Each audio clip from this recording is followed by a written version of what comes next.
নমস্কার বন্ধুরা, আজকে আমাদের আলোচনার বিষয়টি হল গর্ভাবস্থায় কখন থেকে বমি বমি ভাব হতে পারে বা গর্ভবতী হওয়ার কতদিন পর বমি হয়।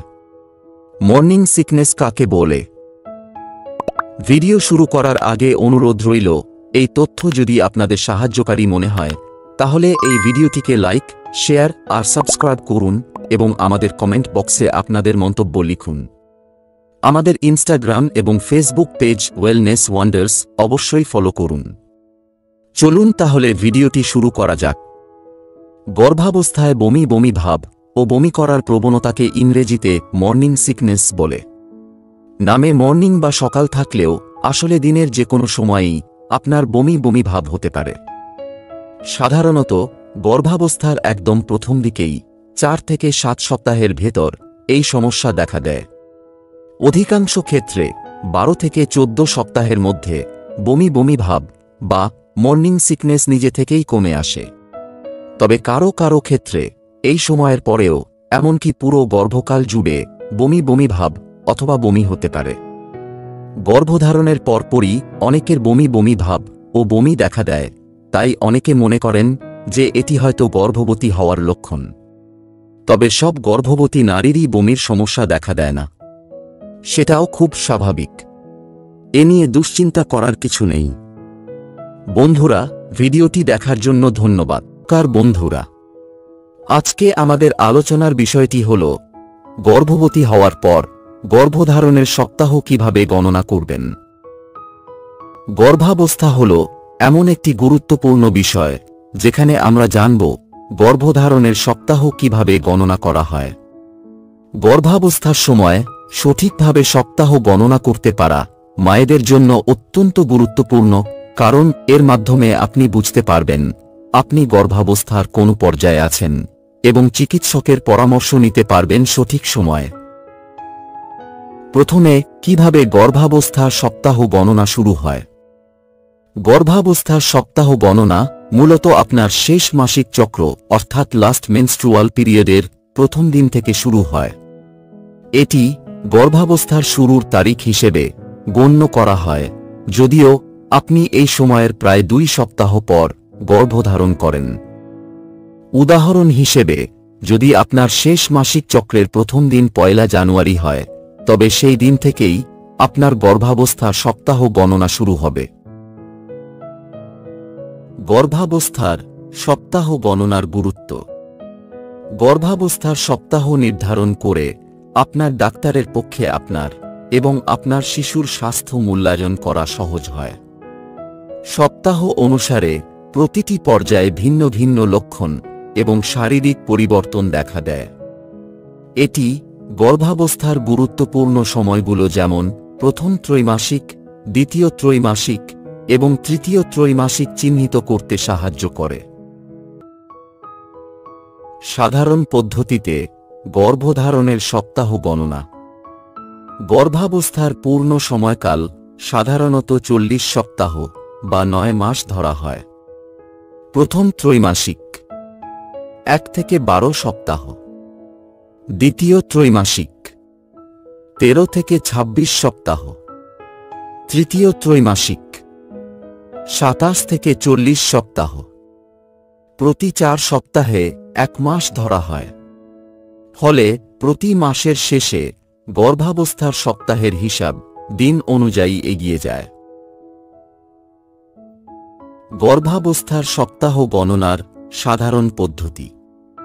যদি আপনি নিজের গর্ভধারণের সপ্তাহ সহজে গণনা করতে চান, তবে এখানে একটি সহজ ফর্মুলা ব্যবহার করতে পারেন। লাস্ট মেনস্ট্রুয়াল পিরিয়ডের তারিখ প্লাস 7 দিন মাইনাস 3 মাস। এই হিসেব করে যা দাঁড়াবে সেটাই হবে আপনার নির্ধারিত তারিখ, যাকে আমরা বলে থাকি ইডিসি অর্থাৎ বাচ্চা ডেলিভারির ডিউ ডেট। এই ফর্মুলা আপনার গর্ভধারণের সময়কাল এবং সন্তানের জন্মের আনুমানিক তারিখ নির্ধারণ করতে সাহায্য করবে। এই হিসাবের মাধ্যমে আপনি প্রতিটি সপ্তাহের পরিবর্তন বুঝতে পারবেন। অতি সুনির্দিষ্ট হিসাবের জন্য আল্ট্রাসাউন্ড পরীক্ষা। আল্ট্রাসাউন্ড পরীক্ষার মাধ্যমে গর্ভাবস্থার সপ্তাহ আরও স্পষ্টভাবে জানা সম্ভব। বিশেষ করে প্রথম ত্রৈমাসিকের আল্ট্রাসাউন্ড গর্ভাবস্থার সময়কাল সঠিকভাবে জানার জন্য অত্যন্ত কার্যকর। এটি বিশেষত সেই সব মহিলাদের জন্য কার্যকর যারা তাদের লাস্ট মেনস্ট্রুয়াল পিরিয়ড সঠিকভাবে মনে করতে পারেন না। আশা করছি আজকের এই ভিডিওটি আপনার জন্য উপকারী হয়েছে। গর্ভাবস্থার প্রতিটি সপ্তাহ একটি নতুন যাত্রা এবং আপনার শিশুর বিকাশের একটি গুরুত্বপূর্ণ সময়।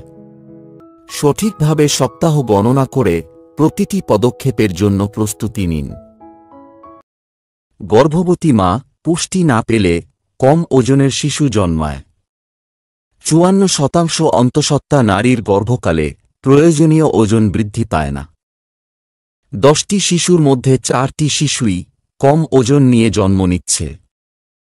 অন্তঃসত্ত্বা নারীর 2200 কিলোক্যালোরি সুষম খাবার খাওয়া প্রয়োজন। গর্ভাবস্থায় পর্যাপ্ত সুষম খাবারের অভাবে মায়ের ওজন বৃদ্ধি পাচ্ছে কম। এতে কম ওজনের শিশু জন্ম নিচ্ছে। আর এই অপুষ্টির দুষ্টচক্রে প্রজন্ম থেকে প্রজন্মান্তরে ঘুরপাক খাচ্ছে দেশের মা ও শিশুরা। বন্ধুরা, আরও বিস্তারিত তথ্যের জন্য ভিডিওটিকে লাইক দিয়ে চ্যানেলটিকে সাবস্ক্রাইব করে পাশে থাকুন, আর তথ্যগুলি ভালো লেগে থাকলে সবার সাথে শেয়ার করুন।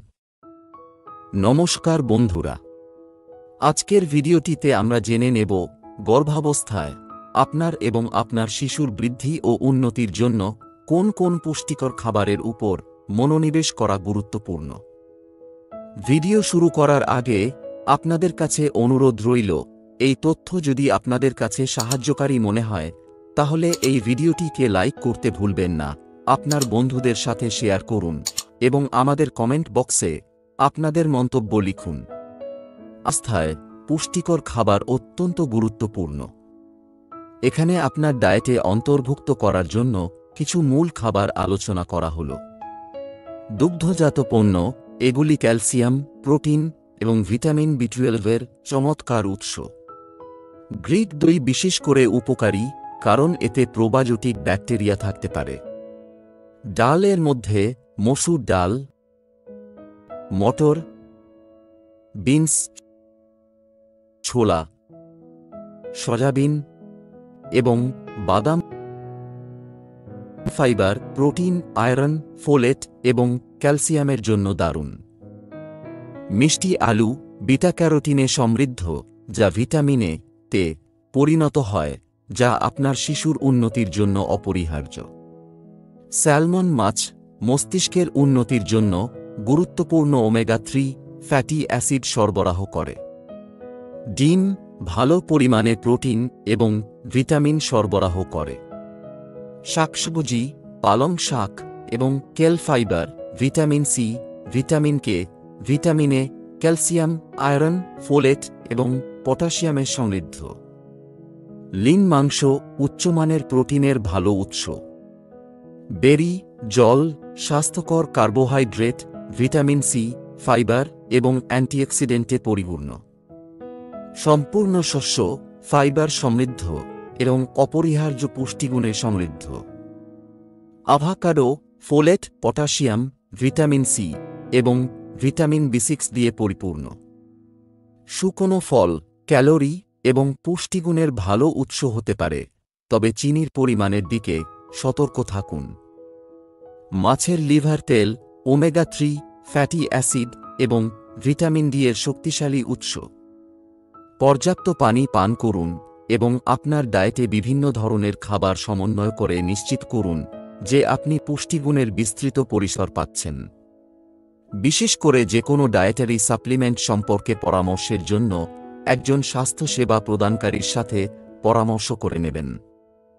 এই সময়ে আপনার ও আপনার সন্তানের জন্য কোন খাবারটি ভালো আর কোনটি ক্ষতিকর তা নিয়ে কোনো ধরনের সংশয় থাকলে চিকিৎসকের পরামর্শ অত্যন্ত জরুরি। প্রতিটি গর্ভাবস্থা আলাদা হয় এবং প্রত্যেকের পুষ্টির চাহিদা ভিন্ন। তাই সঠিক ডায়েট প্ল্যানের জন্য বিশেষজ্ঞের পরামর্শ নেওয়া উচিত। বন্ধুরা, আজকের ভিডিওটি তাহলে এইখানেই শেষ করছি। আরও বিস্তারিত তথ্যের জন্য ভিডিওটিকে লাইক করুন আর চ্যানেলটিকে সাবস্ক্রাইব করে পাশে থাকুন। তথ্যগুলি ভালো লেগে থাকলে সবার সাথে শেয়ার করুন। সবাই খুব ভালো থাকবেন, সুস্থ থাকবেন। নমস্কার।